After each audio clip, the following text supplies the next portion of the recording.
I'm a big fan of EMDR, tapping, those different modalities where you are kind of breaking up the pattern. Psychedelics can break patterns, introducing this other sensory kind of experience. And for me, it is a pattern breaker because you're introducing something. It's like you're just tapping in between your eyebrows, and you can kind of process this information.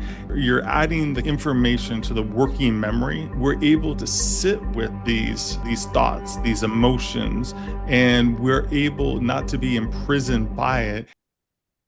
So, welcome back to another episode of Mind Over MS. Today, we're going to really dive into the identity shifts and some of the emotional burdens that come with our diagnosis. I think that this is a topic that's often overlooked and sorely needed because it really affects us at a psychological and emotional level.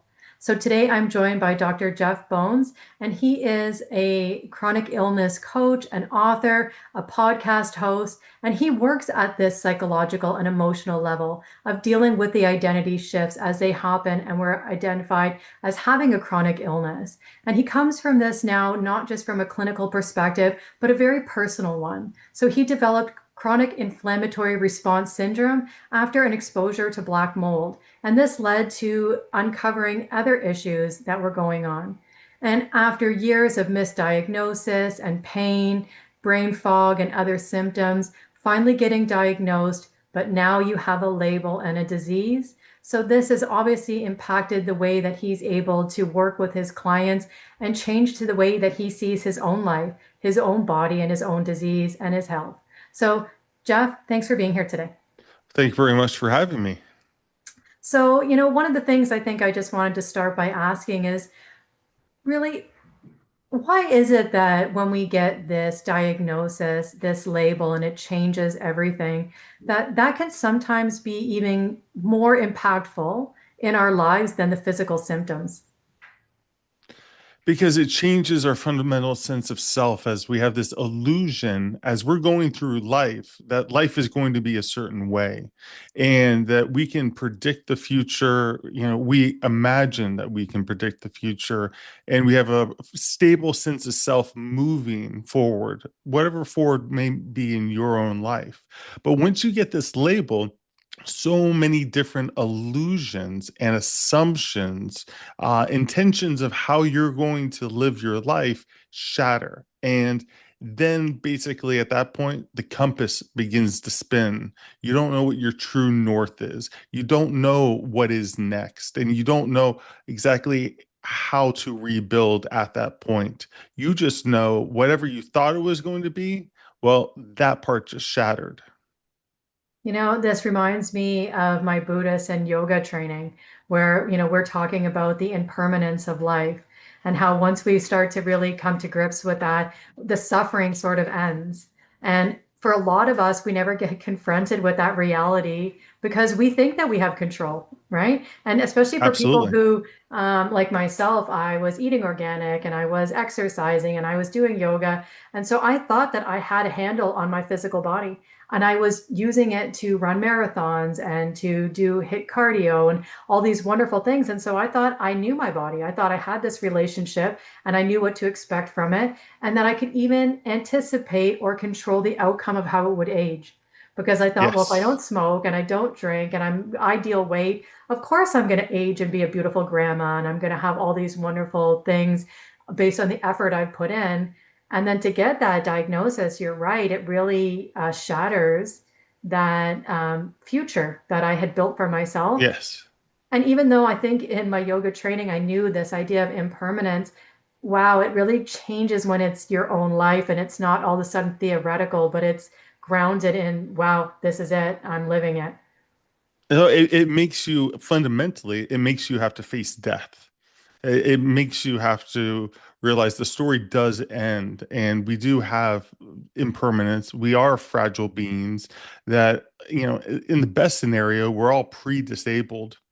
We will get to a point if you live long enough that you will be disabled, and that nothing is guaranteed 100%, and that reorganizes everything. It reminds me of I wish I could sit here and pretend I was extremely intelligent and remember the name of the type of meditation where the monks would meditate over the different pictures of the different phases of death, and that they would go through and they would just spend their time with that impermanence, with those pictures of the decaying, dying, human body, as a way of being able to truly internalize that this is just a mere moment, and this moment's going to pass. Our stories are going to pass, and we're part of a larger stream of consciousness, but we experience ourselves as such a, I am the river versus being just a part of the river. And it changes everything. We're already taking this in a totally different direction than I thought right off the bat, and I love it. Is that okay, so people might think that this doing a death meditation or thinking about these things is macabre, or maybe, it's a negative exercise to do because Sure. it's not high vibes, right? Yes, But yes, facing the reality of this is really transformative because, I've been faced with death in the past. I lost my firstborn son. And so that was a real wake up call to this fact that life is not guaranteed and it is absolutely fragile.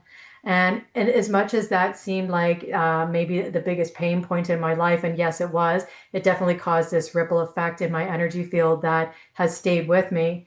But it's also gave me a freedom in the sense that if this happened to me and I survived and I continued, and the sun came up another day, and I still found at some point something to smile and be happy about, what else would possibly throw me off center? So there was a bit of a liberation even in this sense. And I think even in my own disease with the MS, there's something there too about this idea that I had a perfectionism before, that I had to be a perfect person and I had to accomplish. And that's why I was a runner and I was getting more degrees and doing things because somehow all that doing or that ability was caught up in my sense of identity. And all of a sudden, when that ability went away, I had permission to stop achieving constantly because now I was like, yes. well, I'm disabled now. So now I can't expect as much of myself. And there was something really freeing even about that as well, too. And then this bigger picture, which you're painting as that we're only just in this body temporarily, in this avatar, in this experience. And that there's something about my son's energy and meeting with him again in another reality entangled. And that this body is only right now. This disease, this suffering is also not permanent. And so as it moves and it transcends into something else, and we start to see that bigger picture, it takes away some of I want to say the fussing or the stuckness in this current Yes. moment. It gives us permission to take a step back and to see something that's more free and expansive than this immediate diagnosis, or that if I only have this one life to live, I've wasted it somehow by being sick. Absolutely, absolutely.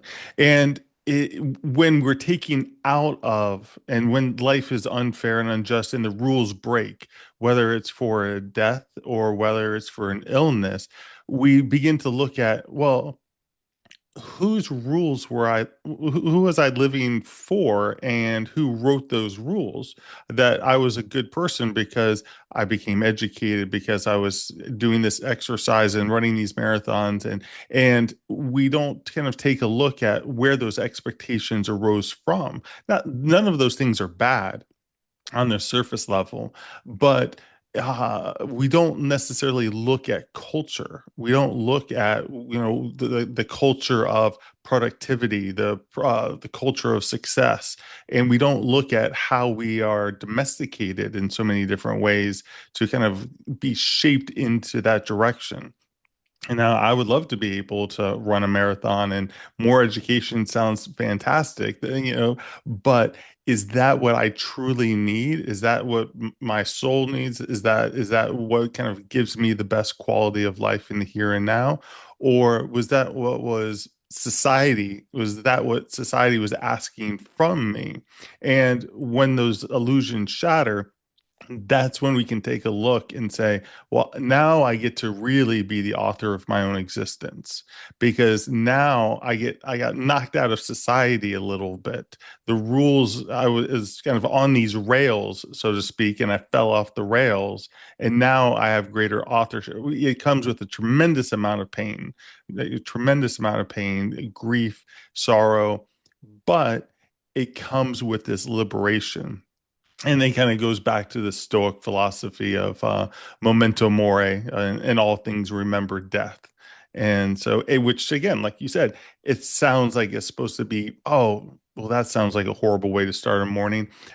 But it is to remember that this is just a beautiful temporary moment, and it gives you the ability to actually be in that moment rather than to exist and not even pay attention to it at all.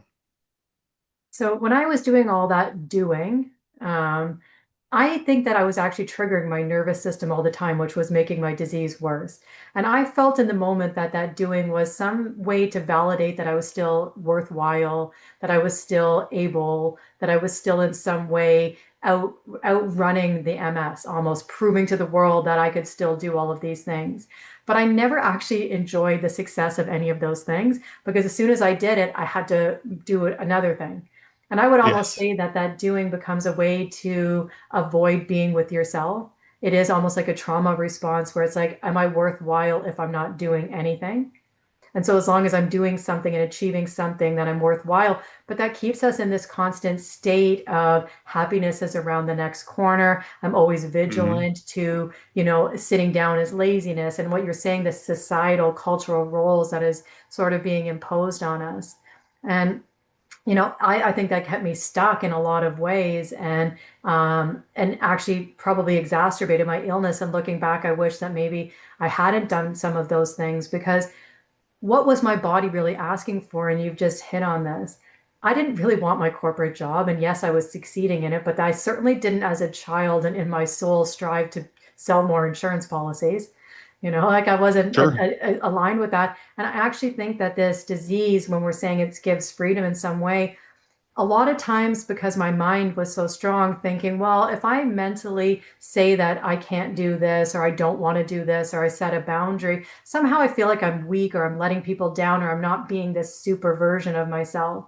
Where when my body had a disease and was manifesting this disease, nobody expected anything from me anymore.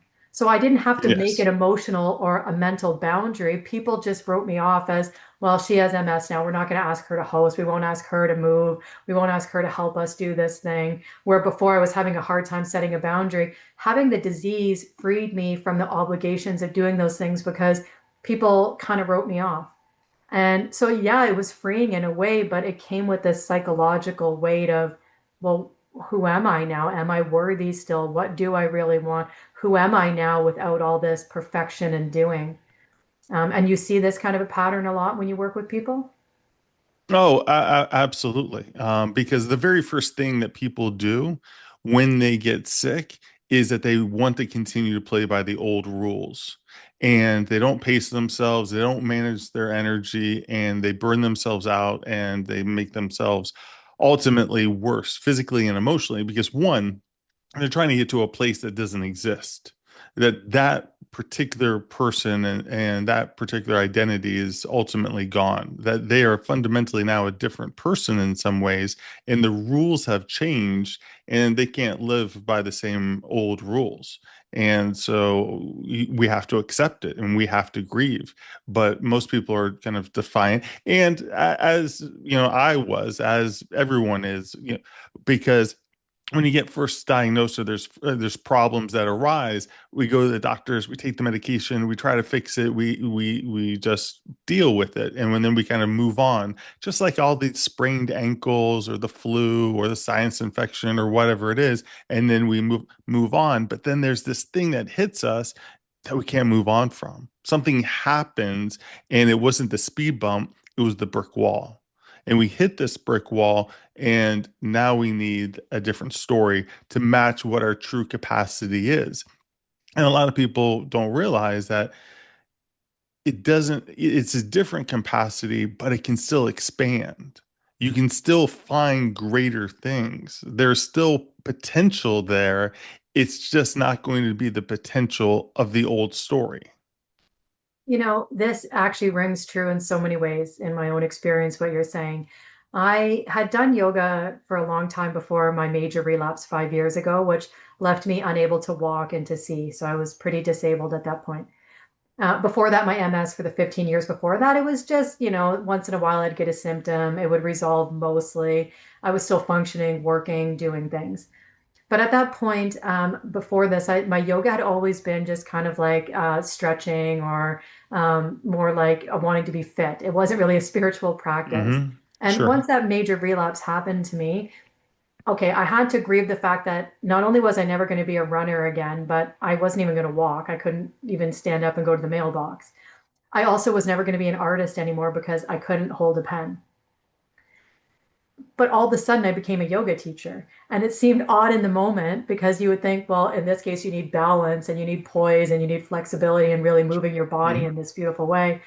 Well, when you're saying more capacity, I didn't have the capacity anymore to move my body in these poses, but I had this vulnerability, this understanding of what true yoga really meant, what spiritualism meant, what turning inward, all of these things that grew exponentially during that relapse. And that was what I was able to offer to people when I became a yoga teacher. It looked very different than another yoga studio, but it had its own flavor, its own benefit, and it grew and expanded.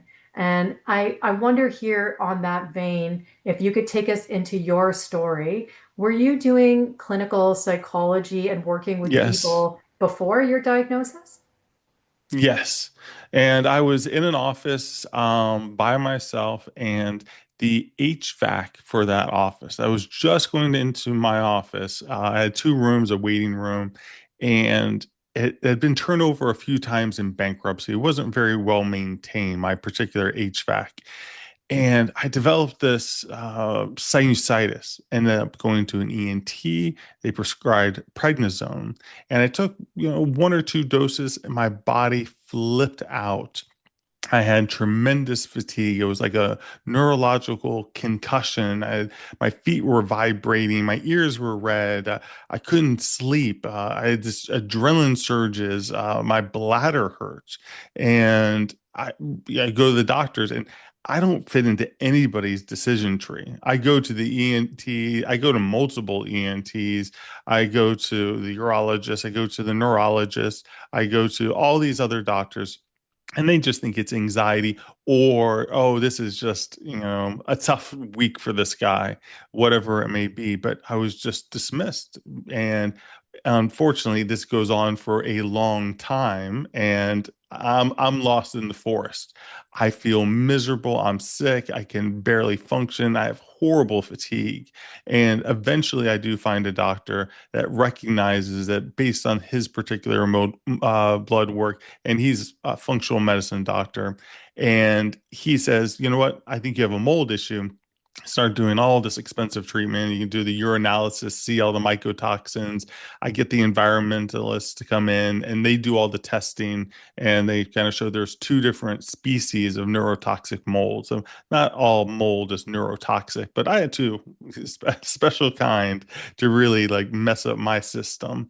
And I do the protocol. I do all of that, do all the binders, do all the usual stuff. He was a mold educated individual, but at the end of a year, and these are years that I'm talking about, I still don't feel fantastic. And so what I do is I'm like, I have to go to the Mayo Clinic. I have no good days. My days have gotten better. It's like ozone therapy helped, different modalities help, the binders help, but I had no good days. And so before I was going to go to the Mayo Clinic, I'm like, let me go to, the hospital directory near me, and let me go through the departments. Let me see if I'm missing a specialty that I could go to. And so the very first one I picked was toxicology. And I'll tell you, I had no idea what a toxicologist did. I had zero idea, but I felt toxic. That's the only reason I went, because I felt toxic.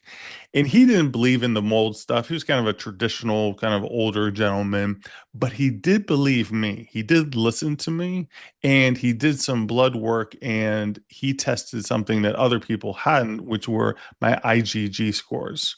And my IgG was low. And so clinically low, unfortunately, sends me to an immunologist. The immunologist gives me a vaccine and tells me to come back a month later, do the blood work a month later, and I didn't make antibodies to that vaccine. So that means I have common variable immune deficiency.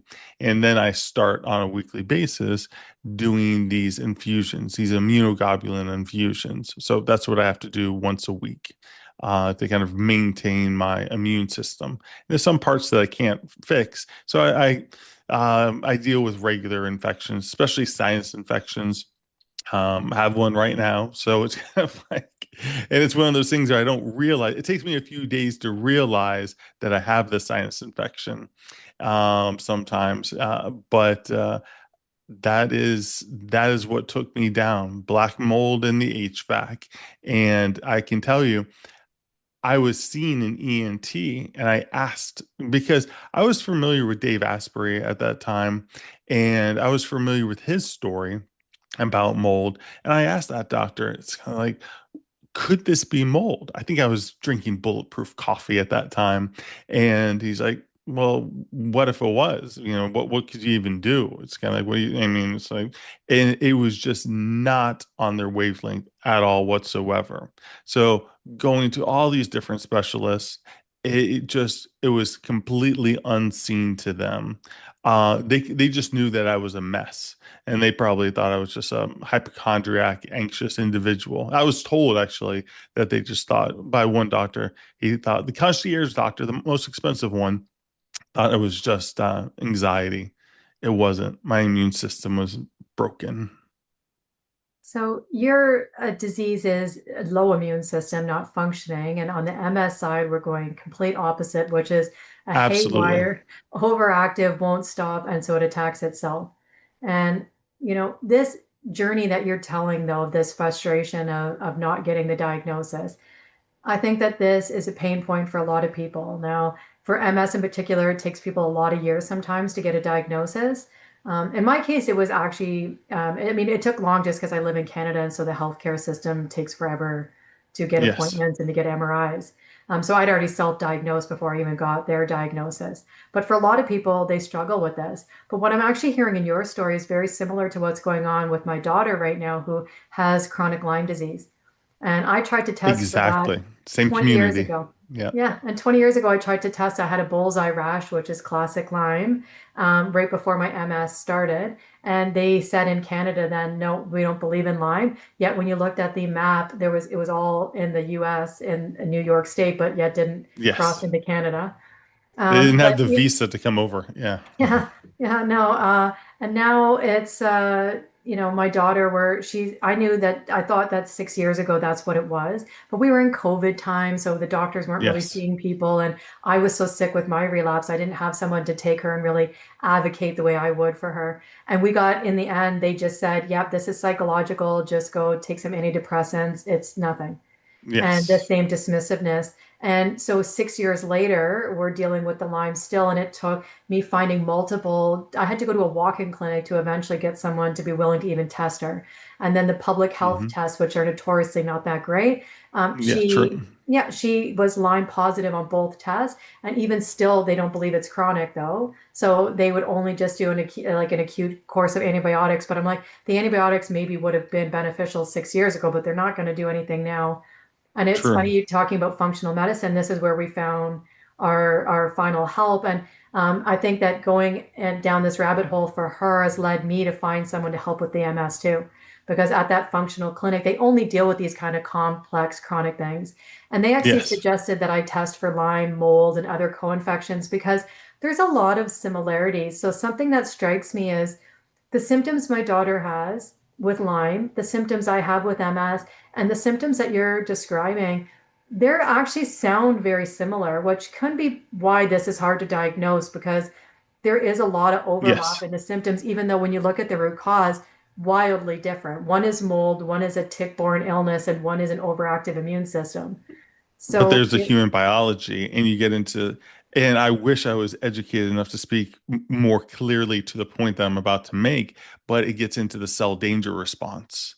Dr. Robert And Navio. yes. Yeah. And so it's kind of like it doesn't matter what fire that you kind of set the body on. I mean, what the ignition switch is basically. But once the body freaks out and starts to go into protection mode, it goes in and the dominoes. The biology is just the biology. It could be the tick, the mold. I know people that have gotten, sick from a vaccine, and there's a wide variety of just how the body will react, and then it creates this cascade, and the system gets broken. What's fascinating to me about the cell danger response too is when they were looking at it, and for viewers that don't know what that is, I think the easiest way to kind of synapse it is your cell has, a homeostasis in a way that it functions normally, and the mitochondria, which are we learn in, grade 8 or grade 9 biology, is the powerhouse of the cell, and those mitochondria are usually in energy mode. So they're producing energy for us so that we can do the other processes in the body, like methylation and digestion and repair. Yes. But when something happens to the cell, it triggers a response which makes it go into protection mode. So it shuts down and it builds a fort around it. And it says, well, I'm being attacked by whether it's a pathogen, a virus, mold, whatever it is, I'm going to shut down. And so now I'm no longer doing the other functions. So everything else starts to not work right because the cell's not doing its fundamental Yes. job. What's interesting about this, because what we're talking about here is mold. With MS, they think there's a lot of link to Epstein-Barr in the body, and then Yes. obviously with the Lyme, it's Borrelia Have that too. burgdorferi, Babesia, right? There's all these things, but Yes. what was so interesting with that research by Dr. Robert Navio is when they looked at cells that had emotional trauma, they had the same response that they could shut down. And so I was going to ask you about this next because in my work doing energy healing, I look at not just the physical body, but energy, emotions, thought patterns, nervous system dysregulation. Do you believe and do you see maybe in your practice when you're dealing with people and even in your own experience that it's not only just the mold, the virus, the pathogen? Is there something that overlaps or upstream of that where the people that seem to collapse under these things are people that maybe have also a trauma in the body, have maybe limiting beliefs, thought loops, something emotional going on? Because I've noticed like my son also on his live blood, he showed Lyme too, but he has no symptoms. His body Oh, is dealing interesting. with it, but my daughter is collapsing under it. So is there other people maybe in your office in that environment that came into contact with the black mold and their body's able to process it? Where your body, because maybe there's these other energetic layers, is just already had so much it's dealing with that this last insult is too much, and then the system just says, yeah, I'm shutting down. Have you noticed patterns It, like it that too? definitely weakens our defenses. In terms of causation, it's like we haven't been able to establish that. I know they talk about the ACEs study, the Adverse Childhood Experience, and which shows a moderate correlation with early childhood experiences and chronic pain. And so, what's always difficult is we know that there is some sort of correlation there, but we can't necessarily kind of see it exactly and know it to be absolutely true. It's like, okay, I know, like, like here you go, here's the line, some things are out of it's like Alan Watts. I was just listening to him yesterday, and he was talking about the people that like the structure and the people, that like the goo, and you go back and forth, and the structure people are like the common sense reasonable, you can test it, it's measurable, and all the rest, and the goo is the artistic, the spiritual, the people that don't like it's not that they don't like, but they prefer things that don't have as much form to them, and that there's a little bit more faith and creativity. And so when we go into that early trauma, there isn't that structure. There isn't that, blood work. There isn't that. But there is that person, that's in front of you, and that you can go there with them and you can explore it with them. It's very difficult with some people because some people will feel like blame. Oh, because you didn't handle this correctly, because you didn't this, or it's ultimately, when it comes down to it, for me, it's that, are you in a place where your sympathetic arousal is stuck? And so most people would know the sympathetic arousal, because your nervous system kind of runs as an elevator up and down. Sympathetic arousal is fight or flight, when you get really scared and you feel anxious and your heart's beating. And then parasympathetic is rest and digest, is when you're very, very relaxed. And so people that have that early childhood experience, or just not even childhood, maybe it's corporate America experience, and they get stuck into this place where they're just always in that sympathetic arousal, because the problem is our society rewards sympathetic arousal. They go to work and they'll give you drugs, and it's like, what are you talking about? They'll give you coffee. There's a coffee area. They'll just dump it right into you. And I know call centers that go around, and they'll just have carts of like Red Bull. They'll go around like flight attendants, going like stimulant, stimulant, stimulant, because society is all about productivity. You need the side hustle. You need this. You need that. Go, go, go. More, more, more. You don't have a hobby. You need to sell that stuff on Etsy. It's always go. Well, bring it back to this chronic illness. It's that our ancestors were not always go.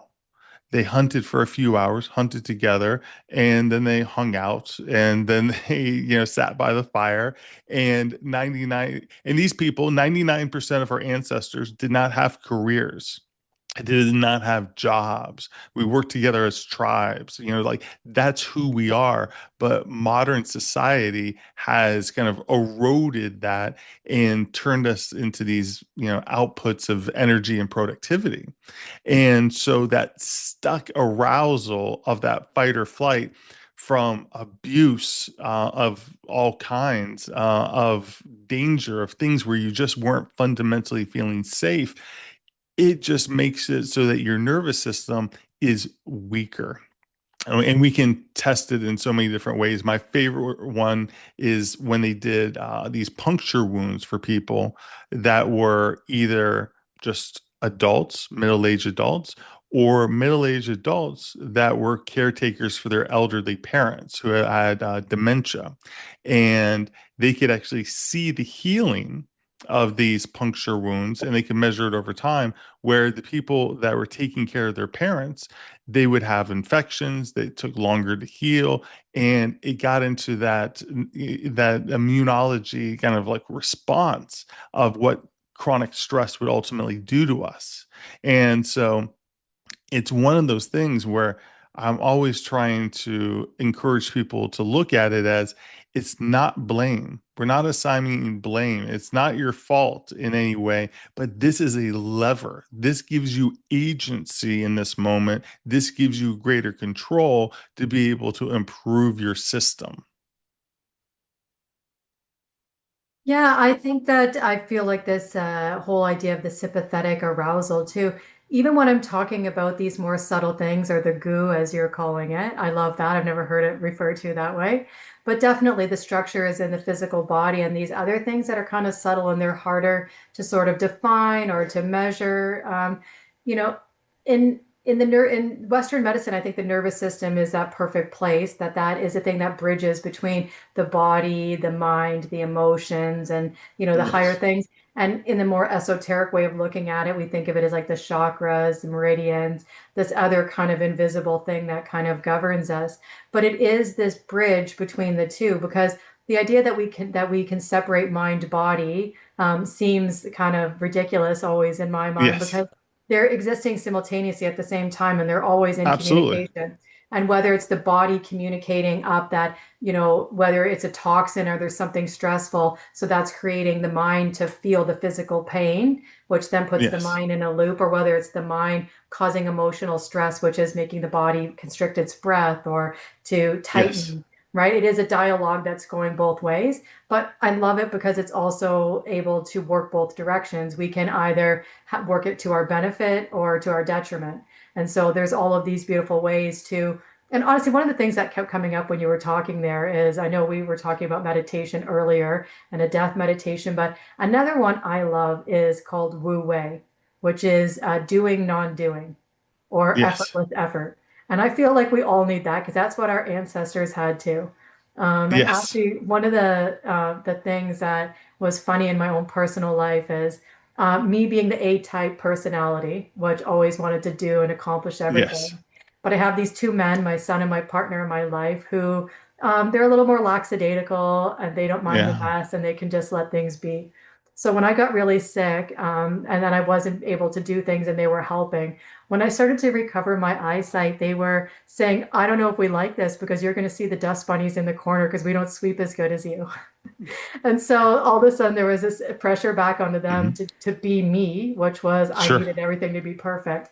So when I came across this Wu Wei meditation and I started to kind of chill out because after my relapse, and we talked about it in the beginning, the disability kind of gave me permission to stop being perfect and Yes. expectations lowered externally and internally. When I first brought up this idea of this Wu Wei, I remember how excited my partner was. He's like, I love this. You're finally on my team. Now we can sit outside and just do nothing and enjoy. And it is Mhm. so beneficial. And I really think that it's something that everybody can benefit from. And I feel like those of us that got ill or something happened, it maybe gets forced on us to come to this realization that our capacity has changed and that we need to slow down and do something different. It would be Yes. nice if I had have been able to learn that before I crashed completely. If I had Sure. have listened, right, to those small ways our body talks to us when we just have those initial symptoms in the beginning, maybe if we, and I wonder with you with the mold exposure, was there that process where you started to notice some symptoms, but instead of paying attention, you just pushed through? Or was it something that once it started speaking to you, it happened right away? I think there was a lot of pushing through before I took the prednisone. The prednisone lowers the immune system, and then the mycotoxins really took over and ran the show. The mycotoxins were there, and I think I was fighting through and just being persistent and being productive, and working 12 hours a day and sometimes 6 days a week in that office. And so I was just go go go, produce more and more and more, and I was pretty darn stubborn. But when I took the prednisone, reality slapped me in the face very, very hard. I think for myself, I did that same pushing through. So when this major relapse happened 5, 6 years ago, I woke up one day and I just couldn't walk. It was just dramatic. Like, and if you asked me before then, was there a lot of emotional stress leading up to that that I was ignoring and pushing myself through and a lot of discomfort? Yes. But when the physical part hit me, it was immediate and I just can't walk. But just like that personality that I have that I can overcome anything and nothing can stop me, I would just move my numb legs under the desk and still pretend I was doing okay because we were working remotely. And I never told anybody, I just pushed through until 2 weeks later. Now my arms don't work, then my trunk doesn't work, and now I'm blind. And then eventually you're Yes. just like, well, I can't even pretend anymore. I'm going to have to face the reality that this is different. So, from the moment that this disease starts to manifest for you and you start to realize things look different, how has your relationship, I would say first with how you work, because you still work with people, and were you working with people that had chronic illness before this, or that more Yes, kind of the my entire 2.5 different? decades chronic illness. So 2.5 decades with chronic illness, and then a decade with chronic illness. I would say the universe wanted me to level up, and so I leveled up with that. And and through this process, and to try to answer that question, is that I I had to find ways of finding that new voice, that new story. And I started off by writing poetry. And no one should buy my poetry books. I published them for myself. And so I wrote poetry because I just needed that cathartic release. And then I needed to say, okay, let me structure this out a little bit more. It's like chronic illness journals. I did some of those. And then I had curiosity just for pure fun. I made some coloring books, and so, but the forward progression was always to be curious and creative, and to try to find that next voice.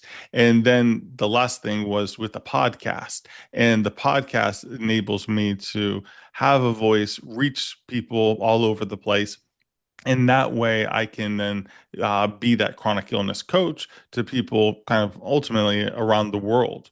And so that kind of gave me this broader reach and a new version of myself. And I needed to shed the skin to kind of create that new version of myself that would work within that capacity of who I am, but also give me that, stimulation of or really kind of, I think it would give me these opportunities to feel proud of myself that I did have potential, and there was potential for more, and that the story was still unfolding.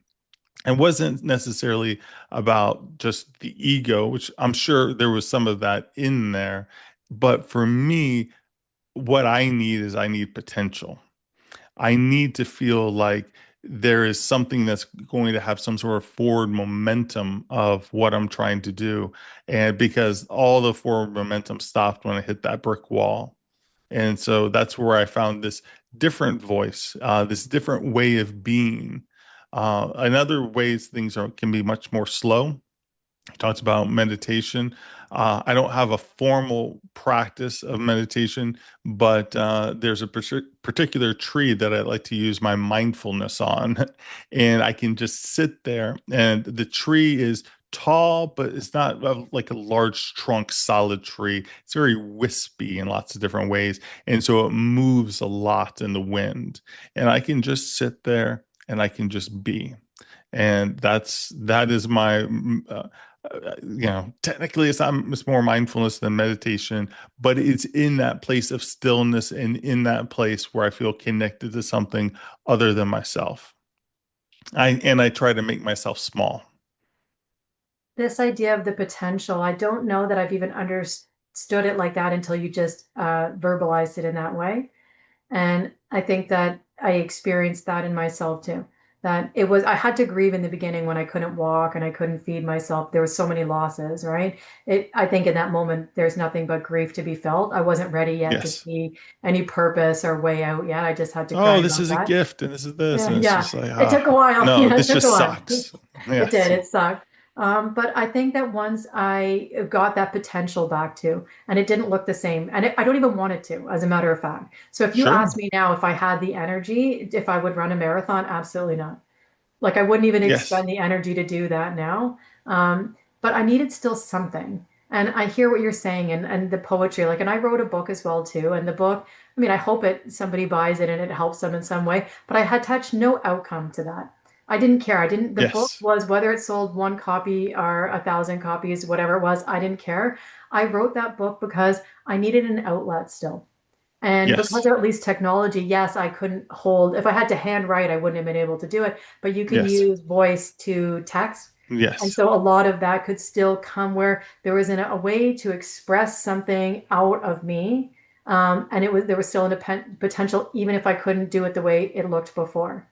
And that was Yes. okay because once I realized that, okay, life doesn't look the same, but life is so beautiful still. There's so many avenues, there's so much curiosity, there's so much potential. Exactly the word. Yes. And I'm going to Very use much that so. now going forward that I had so much potential still. And I really hope people listening to that, like they can resonate on that one message because it gives you that momentum forward because it's something I was just talking about yesterday in I was the last day of my nervous system reset program. And I was saying to participants that we all have a certain level of suffering that we're going to have. And so, if you're going to suffer, if you have this potential and you have a goal, then there's meaning to it. But otherwise, Yes. where are you going to go with that suffering? You're going to suffer towards just ruminating on a victim story, or even for some people, ruminating on the suffering towards those cultural things. So, who told you Yes. you needed to perform and who told you you needed to do this? So, I'm going to suffer still in service of this thing that I didn't even want. or am I going to suffer towards this potential? Because at least then it leads you towards somewhere that you would sustain the hard days, that you would sustain if you had a backslide or a plateau in your recovery, you would still sustain and be worth suffering towards it because it was going to give you something at the end. There was kind of like Yes. when you're saying this potential, there's a light there, there's a reason, Yes. there's a why again in your life. And so Absolutely. I'm glad you found. And what's interesting is I'm always a big stressor of community, and that when we get ill, it's all of a sudden we want to seek out that community, and we want to kind of be attached to other people and develop these other relationships and to look to help other people. And I always think that that's always interesting that it comes up so much, and I see it all the time. And but I think it's in our natural wiring to do that, and we become so individualistic through modernity that when modernity breaks, that we go seek other people and we seek that community, we seek that connection, and how important that is with that sense of purpose and that potential. No, I can't hear you.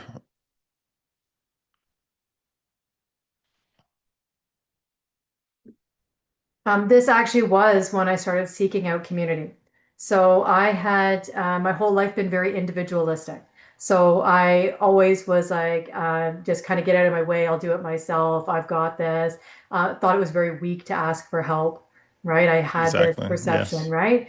And when I got sick, this is the first time in my life that I actually sought out community. And I didn't do it in the way that people suggested in the beginning because they thought I should go to like MS specific support groups. And again, this is not a judgment call on other people who go that route. But for me in the moment, I thought, I don't really want to go and talk to other people who maybe are already living the worst outcome of this disease because I don't really want those images, words, or things in my psyche. So instead, I started building a community where we do sound bath and yoga, and it's more about like Yes. healing because I wanted to build that potential as opposed to like the on the other end of like feeling victimized more. Um, but I think that it's actually been very transformative for me to have this disease and to, I don't even know if community is the right word now, but have other people, not just that I'm in service to them by now I heal people, but allowing people and I call it a privilege to help me.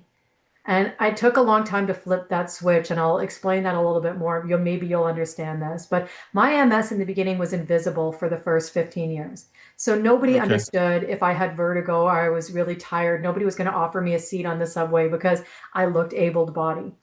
But as soon Yes. as my disease progressed to the point where I had to walk with trekking poles or a cane, or on Hmm. this last time in Mexico, be pushed in a wheelchair, that all of a sudden people wanted to carry my bags for me and hold the door for me, and they wanted to be in service to me. And I felt so uncomfortable in the beginning. And I would almost want to cry when somebody would offer to help me because I felt ashamed almost like that I needed Yes. help. But I kind of reframed it after a while, and I was like, I thought about it in reverse the other way. I always feel so internally proud and happy with myself when I'm in service to helping somebody else. When I do Yes. something for somebody else, it fills me. But yet, in some way, when someone tries to do something for me, I shun it, I don't allow it. And I think, well, this is not even just about me now. What if I look at it from their perspective? I'm allowing them to have that benefit of being in service to somebody because Yes. they probably feel good that they ran across and helped carry my bag or they did something. And so I've reframed the whole thing and Absolutely. I've allowed this kind of grace and this service of people towards me. And it is really cathartic and therapeutic in a way that That's wonderful. I never understood until I allowed it in. Yes. And I don't know if community is really the right word for that, but it is in some sense because it's allowing the tribe to care for you. Um, Yes, absolutely. I always like the quote from Ram Dass. We're all just walking each other home. Oh, that's nice. Yeah. And so that's what it is. And the journey of life, we're all just walking each other home. And that illness, it will shine a light into the world. And yes, you will see the coldness. You'll see people ignore you. But you'll also see the warmth. You'll see the care. You see that strangers that don't know you, don't know the story, just know that in a moment that there's a diminished capacity, but now they can see that diminished capacity, and they act with kindness. They act because most of the time, most people don't know what to say. They don't know, especially when you have something that's chronic or something, out of the norm happens. That's just not that sprained ankle, that broken arm, whatever it is. And people like, oh, this is bad, but this bad thing is going to end. But when there isn't a finish line for the bad thing ending, a lot of people are lost for words. They really just don't know what to say. But so when we see these moments of kindness, it feels it feels very vulnerable to kind of receive that. But yes, you're receiving this warmth and kindness from other people. Well, it definitely softened the way I looked at the world, and I hate to even admit this about myself, but maybe there was a part of me that was judgmental against other people. And I don't know that I overtly felt that. It's not like I was looking in my life before and looking at people that were disabled or in some way had diminished capacity, and I was thinking bad thoughts about them. But yet, as soon as it came to me in my life, I felt ashamed, I felt weak, I felt all these negative emotions. And I think, well, why do I feel that towards myself when I think that I never felt that towards other people? So why, if it's okay for them, is it so not okay for me? And then you really have to go a little bit deeper and start to do some shadow work and think, well, how much did I always tie up people's value in their ability to produce or to, get things done or to do, I don't I know, mean, but we because get there, trained early on in grade school. We're going through, school is like you want to get the A. The smart kids get the A's, and then I'm smart and I get the A's and I'm good and I pass the classes and I move on and I get into college and I get degrees and I move on. I'm successful. And this is what we're supposed to do. And we are absolutely designed to be successful. And we're never really ever taught, failure. And we see failure as a bad thing, and we don't see that there is wisdom with that, with the dark nights of the soul. And anyone who's going through a difficult period, I highly recommend the Thomas More book, Dark Nights of the Soul, and which is to add value, and that there is wisdom to the pain, to the scars, to the hurt, to the loss, to the change. And it's not just that you've lost, that there is something to be gained from it if you look, if you pay attention to your own story. And part of it is that I'm not here to say, and this is the good thing that's going to show up in your life, as if I can predict that, because it's unique to the individual journey. But for me, it's like pay attention, notice.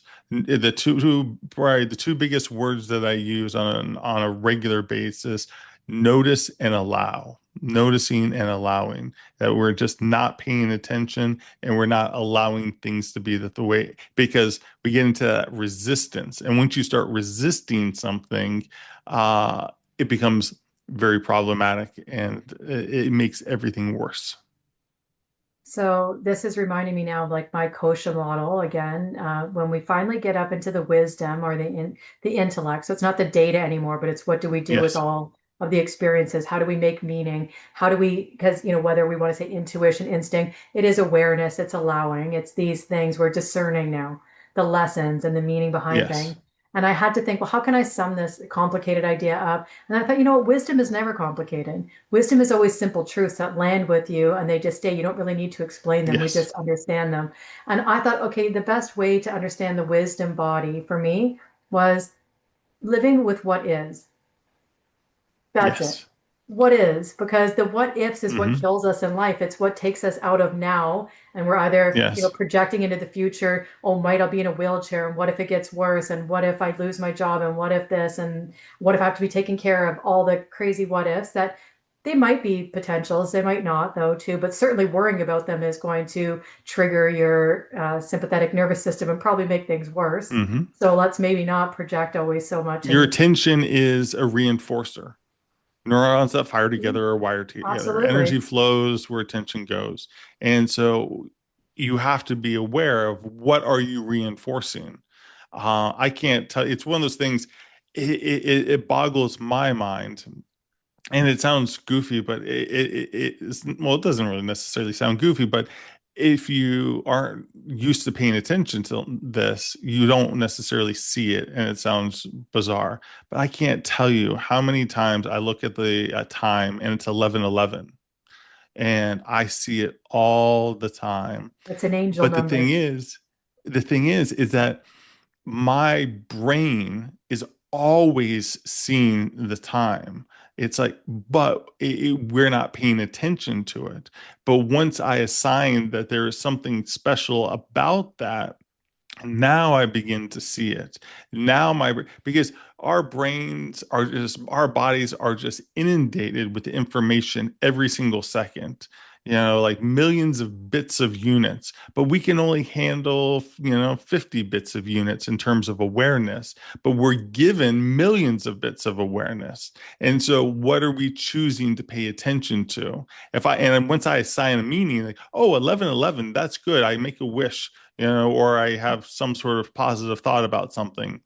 11:11 is important. I say the same thing in my head every single time when I see it, but but I reinforced it with my attention. It comes from the fact of this, as confirmation, that I am. It's, I think an average person would be able to understand it. If you buy a red car, you'll all of a sudden notice all the other red cars on the freeways and around you.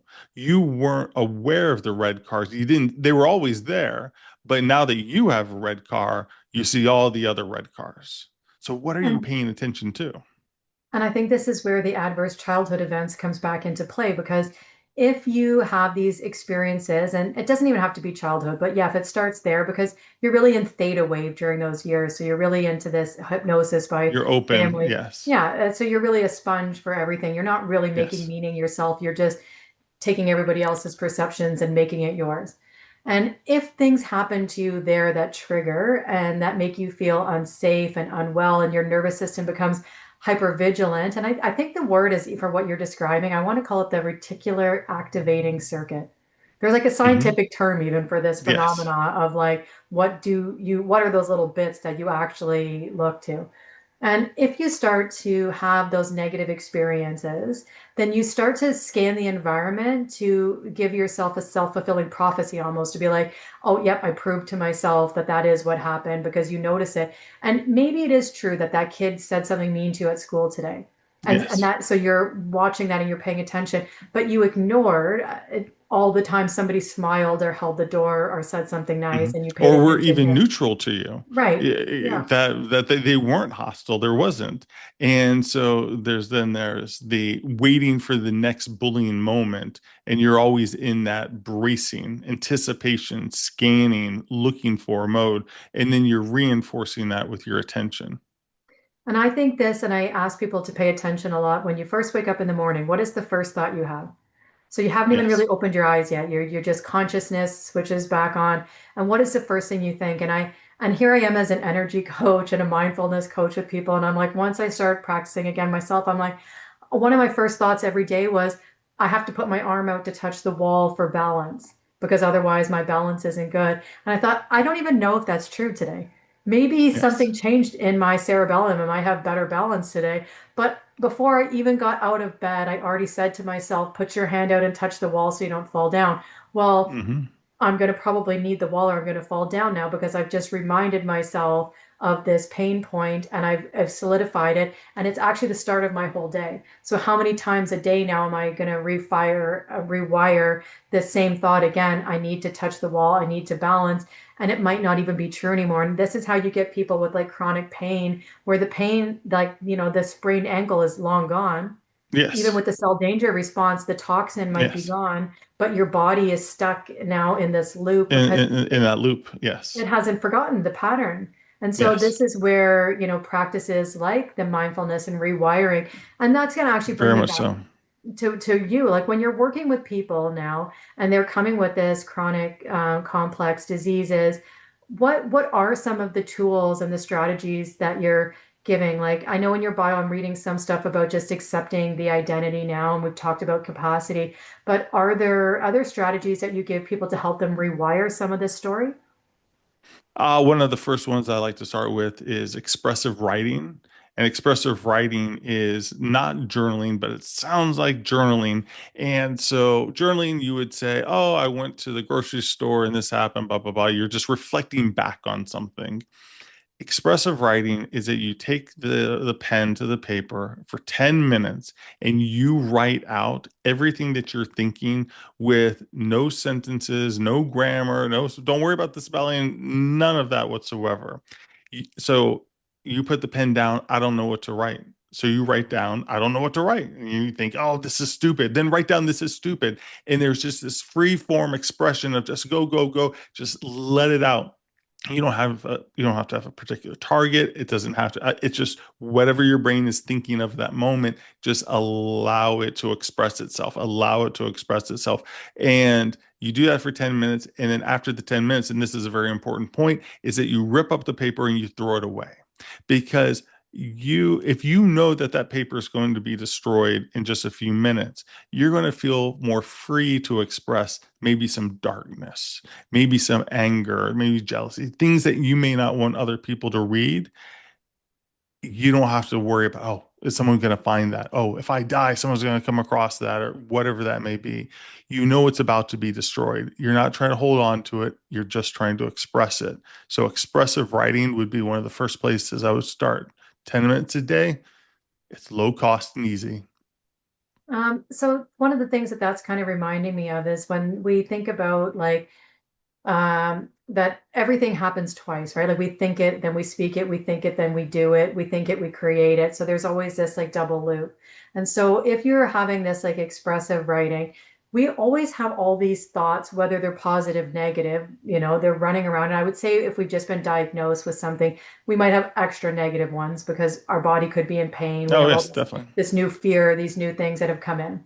And if we just leave them just kind of hanging there in the ether, then they always will stay floating around. But once we Yes. bring them down into the material plane, and this is something that you work on, even if you're doing it as like business coaching, they always tell you don't just talk or think about ideas, actually write it down. Because once you write it down and you bring it into the physical plane, then you actually usually take action on it.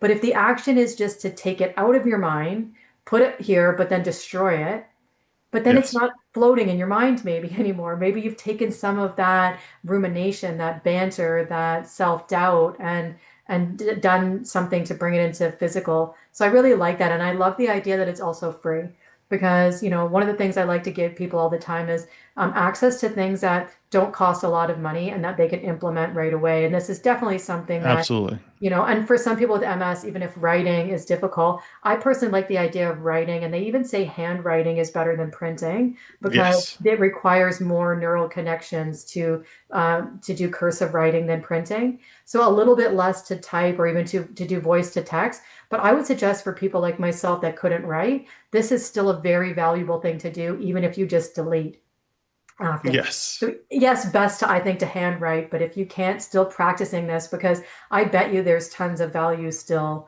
in just taking it out of your head. And then and briefly seeing it on that screen and then hitting delete and if that's not viable, talking to the ceiling for 10 minutes and just free form, just babble it out. Just because a lot of times we're just spinning around and around in our head. It's like looking for the corner in a round room, and we're in this loop because the problem with illness, there becomes a problem. And so the loop opens of, I need to solve this problem. And people forget that our brain isn't designed for happiness. Our brain is designed to survive. So we get into this place of here's a problem, now fix it. And you're like, that's great, minus the fact that it's a chronic problem. I was bit by my dog a few weeks ago, and you go, oh, that's unfortunate. Well, let me clean it, let me put some stuff on it, let me bandage it. It's like, okay. And now it doesn't hurt. And now there's just some scars. I'm a okay. Didn't even have to go to the doctor for it. I solved the problem. but I have a burning in my head. I have some burning in my foot, from my illness for the past decade or so. So I have this chronic pain, but that's a problem where the loop cannot be closed. That the brain is kind of stuck. And then what do we do with those loops that open up? It's kind of like we get this ticket, like an IT desk. Here's your ticket, fix this thing, and it's just not fixable. It's just not available to have a nice, clean, easy solution.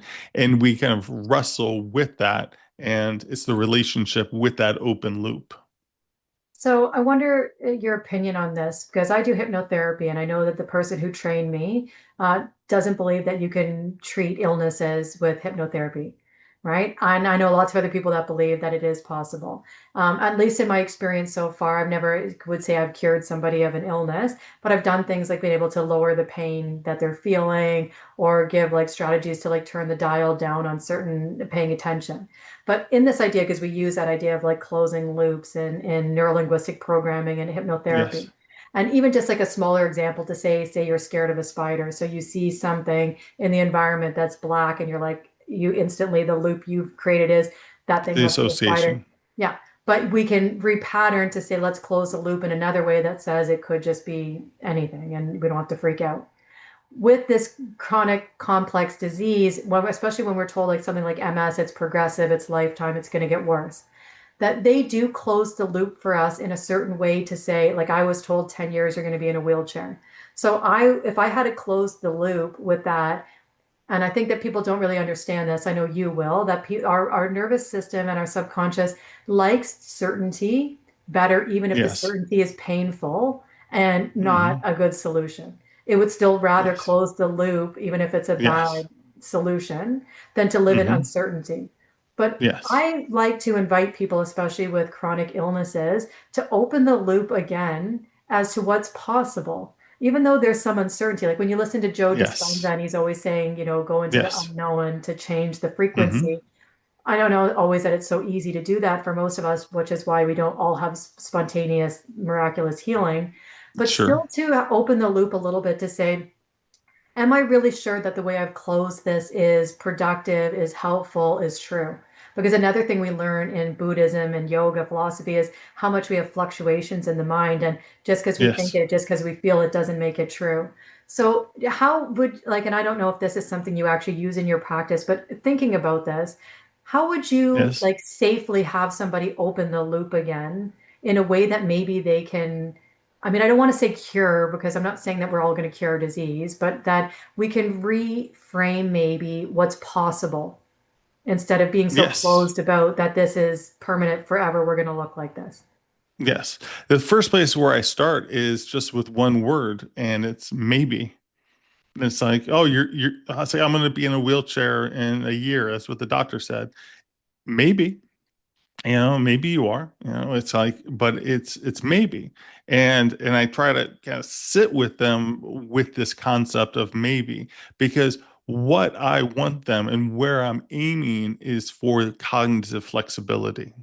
I was like, well, maybe you are. I don't have a crystal ball. It's like that is a possibility. Are there any other possibilities? Are there any other stories? And what else could you be telling yourself? I mean, you're telling yourself the doctor handed you a script. This is going to be your life. Are you just going to read from the script and that's going to be your reality? Or are there other realities, other possibilities, other frequencies and vibrational states that could exist that we're not paying attention to? And I always like to tell people, it's like the spectrum of light. If you take the spectrum of light from Los Angeles to New York, do you know how big the awareness of the human mind is of what we can see on that whole spectrum from Los Angeles to New York? Does that make sense?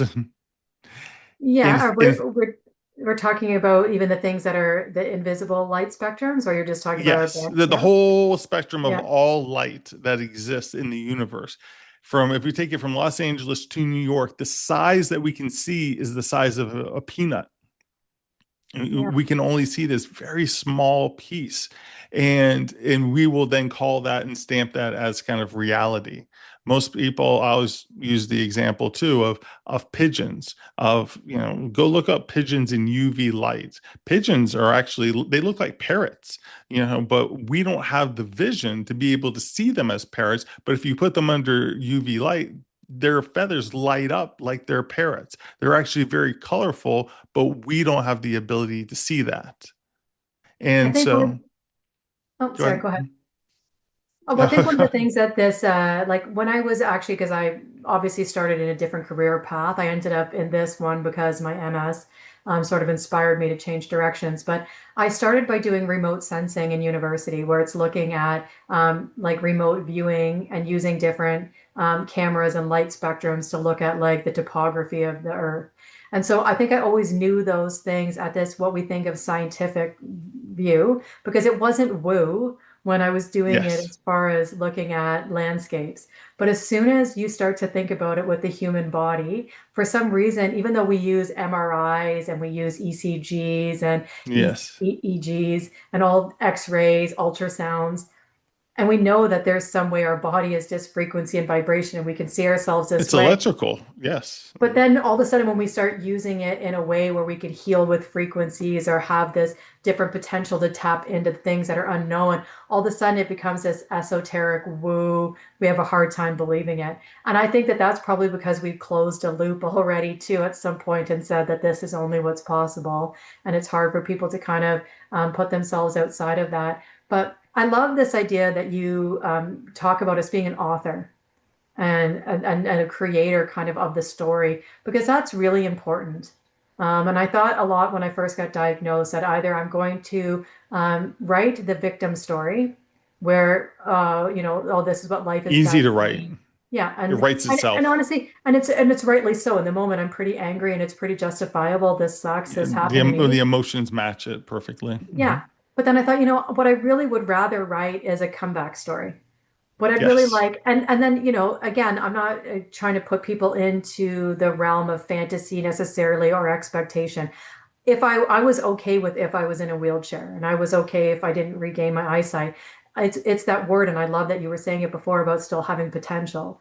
I was just going to have a comeback story that regardless of how the physical body manifested, it didn't Hmm. matter because emotionally, mentally, spiritually, I was going to have this beautiful where my pain became the cure, and I was going to learn something, and I was going to have a profound shift, and I was going to do all of these things. And you know what? That's 100% manifested. Now, my physical body has had ups and downs, and my MS has had its own journey, but I'm okay with it. I'm accepting. I'm not, it doesn't set me back if I have a bad day because I'm realistic about, the expectations I put on the outcomes. But all that loop that I opened to say that there was so much potential still ahead allowed things to come to me that I never would have imagined for myself before. I never would have thought that I would host a podcast. I never would have thought I was going to be an author. And if you'd have told me I was going to be an energy healer, I would have like laughed that off. Or that I would Sure. have been a yoga teacher, any of these things. I Yes. was such an analytical left brain science person my whole life that all the things I've done now are just so out there for me. But that's because the loop got opened as to what's curious, what is Yes. still possible. So I really love this messaging, and what I really wanted to ask still before we're finishing up today is what changed in how you treated people and you interacted with your clients from before you had your own experience with living the path that they were living? What was the one thing that you could say, and maybe there's more than one, what shifted between what your practice and your sessions looked like before and after once it was a personal experience too? I really was, I think, after the illness, I was not trying to fix anything. I wasn't trying to get to a finish line. I didn't hold it in my mind that I was just going to put Humpty Dumpty back together again. And that's what my goal was. And it brought it into much more of the here and now. It brought it into having peace within our minds to give ourselves that quieter nervous system, to give ourselves not a happy story, but the potential and the realization that we can tell any story that we want. It's like sometimes it's okay to tell that victim story, but do you want to tell that victim story for 5 or 10 minutes? Or do you want to loop on it for, 30 minutes to an hour today? Because this is not about just kind of like staying stuck in saying like, or feeling as though that you have to be positive, that we have to kind of like be grateful, that we have to, you have to keep this, high vibrational state. It's like, no, no, no, no, no. Look at the equalizer on the, well, I'm old enough that there were equalizers on the radio, in the car radio. You could see the bass, the treble, the mid, but you could see all these different waveforms, and then you can see the motion of the waveforms. And the goal is not to get to a waveform. The goal here is to bend and to float through all the different waveforms, all the different potentials into kind of the here and now, so that you feel as though there is that potential to tell your story. That's why I like writing the journal books. They're just prompts, they're just questions, because I don't know you. I don't know what your story needs to be, but it's this opening to tell your own story. And so I didn't feel like I had to have the answer. I just had to be able to sit with somebody's discomfort and to have it quiet down enough so that they could see their own parts, all the other parts that were still there. And even with MS and even with a primary immune disorder, we're both predominantly healthy. We're like, when you look at it, it's like 97, 98% healthy if you look at every, cell in your entire body. But that's not the relationship that we have. And so we are predominantly defined by our biggest problems. And those biggest problems don't have to go away, but they don't have to completely define us. I hope that people understood the wider context, or what you just really meant there. At least it was profound for me, because it paired what I just said, even about how I went from being very left brain, which was very systems and very goal orientated, and that there was like a starting point and a linear progression to here. And that's how you were saying that this shifted between this linear approach to like, we're going to get to some kind of resolution, to once you embodied this because you've lived it now. And so now Yes. you understand what it feels like to be in the situation, that it becomes much more about the right brain. It's more relationship. It's more the space, the pause between the feeling of it, the balance, right? This yin and yang now, where it's not anymore the straight line, but it's everything turning back in on itself. It is both good and it's bad. It's both, light and dark. It is both all of these things. And what we're trying to do is not flatten it out and then get to an end. We're trying to live closer to the center, into balance. Hmm. And when we live there, then the chaos of our disease, of our life, of finances, of relationship, of the world can all happen, but we stay on path better.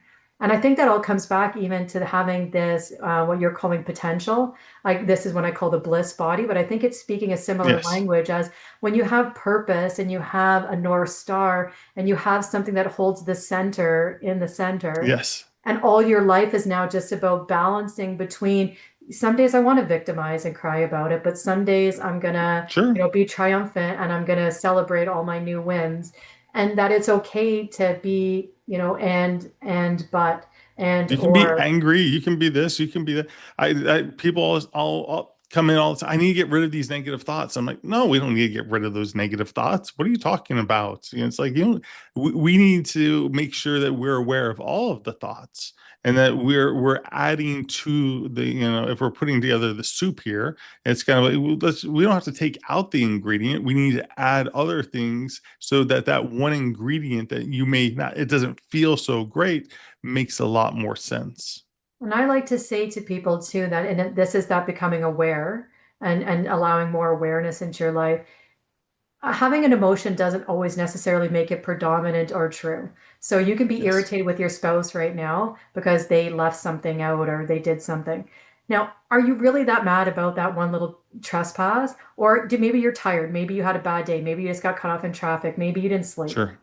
So maybe this is a moment where you just internalize that, sit with it, and let it be and let it pass through you. Hmm. But if you find that you have an emotion and it comes up again and again and again, whether it's anger, whether it's sadness, grief, whatever it is, maybe that is a way that your body and life is communicating to you that you need to take an action. So a lot of time, anger creates action. Like we get angry enough, Yes. we do something, right? And when we get fearful, we protect ourselves from something dangerous. And, like sometimes these emotions allow us to make boundaries, to make changes, and they're catalysts for good things. So we don't want to suppress them and stuff them. They're all Yes. okay emotions. It's just, I think, deciding between whether this is a temporary, transient. We don't really need to address this. We don't need to bring it up to somebody. Yes. That one is just one we can just go, okay, just chill out, take a yoga breath. But which Absolutely. ones are real? Which ones require Hmm. some kind of action in life and then actually being willing to take the action? So awareness, yeah. 100%. Yeah. Yes. Okay, so thinking about the time and wrapping up, because I know we could have this conversation go on and on because I Yeah. feel 100% aligned with all the messages that Oh, you're providing wonderful. here. But what if you had like one kind of nugget or wisdom or something people could take away? I know we talked about the writing, talking to the ceiling, but is there anything else maybe that are like, I don't want to call them biohacks, but just little tricks that somebody can just implement that maybe helps them to retell this story, to reframe something, to, um, find this potential. I'm a big fan of EMDR, tapping, those different modalities where you are kind of breaking up the pattern. Um, I'm not the expert in terms of the world of psychedelics, but psychedelics can break patterns as you kind of have these experiences. But if you don't have, that readily available, and I'm not telling anyone to kind of use it outside my specialty, just introducing this other sensory kind of experience. And you can go look up, YouTube and, tapping solution, and you can learn about tapping. And for me, it is a pattern breaker because you're introducing something. It's like you're just tapping in between your eyebrows, and you can kind of process this information. You're adding the information to the working memory essentially. So there's a working memory saturation, which is that short term, and we're able to sit with these thoughts, these emotions, and we're able not to be imprisoned by it, and we're able to watch them kind of pass through us and not feel as though that we have to avoid, that we have to brace, that we have to do something, that these are bad. It's almost like jumping into the pool with these water wings, and we know that we're not going to sink to the bottom, we're not going to drown.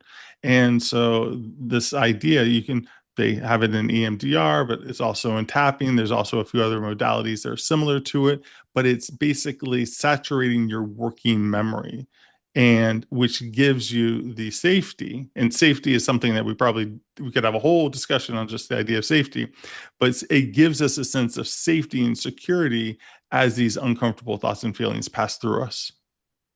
Okay, I love that because I do EMT or emotional freedom technique with my clients as well too. Hmm. And why this bridges between this idea of the neuroscience and I think it was even invented by a clinician too, right? That was having a hard time The breaking things. EMDR, yes. Yeah.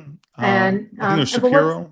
what's interesting about it is because I also do energy healing, so working with the meridians and the marma and acupuncture pressure points, is you're actually tapping on the meridians at specific Hmm. points, which has this effect of opening the flow of energy and shifting the pattern, not just psychologically, but actually energetically in the body. So you're doing. Yes. And for anyone that's not familiar with it, at the same time you're tapping, you're saying these things to yourself like, I love and accept myself unconditionally, even Yes. though. And sometimes when we are talking That's about when I trauma, use it. yeah, trauma and like early childhood events, a Yes. lot of times the trauma becomes worse or solidifies when it's not witnessed. So people Yes. who feel witnessed in these things, and not all of us it was safe, or even when we have things like our disease that's invisible, sometimes we're having these little mini traumas, like nobody helps us when nobody knows we're disabled, but we're feeling Yes. this struggling. We can witness for ourselves still. And I feel like that tapping is almost doing that to yourself. It's saying, like, I can Yes. almost hold myself. I can reset my nervous system. I can hold the space that maybe it didn't get before, but we can do it intentionally now. So I love Absolutely. all of the suggestions you said. And I think that we should definitely have you back another time to go into the safety and into some other things, because this is a really profound conversation, and I think one that doesn't happen often enough in this space. So I want to thank you so much for taking the Well, thank you time for to having be with me. us today. And for the viewers, I hope, actually, I don't hope, I know you got a lot out of this, because like I was just saying, this is a message that often gets underlooked. We go to the doctor, they tell us about our symptoms, they tell us about prescriptions. Even you go to the naturopathic doctor, and a lot of times we're still dealing with the biochemistry of the body.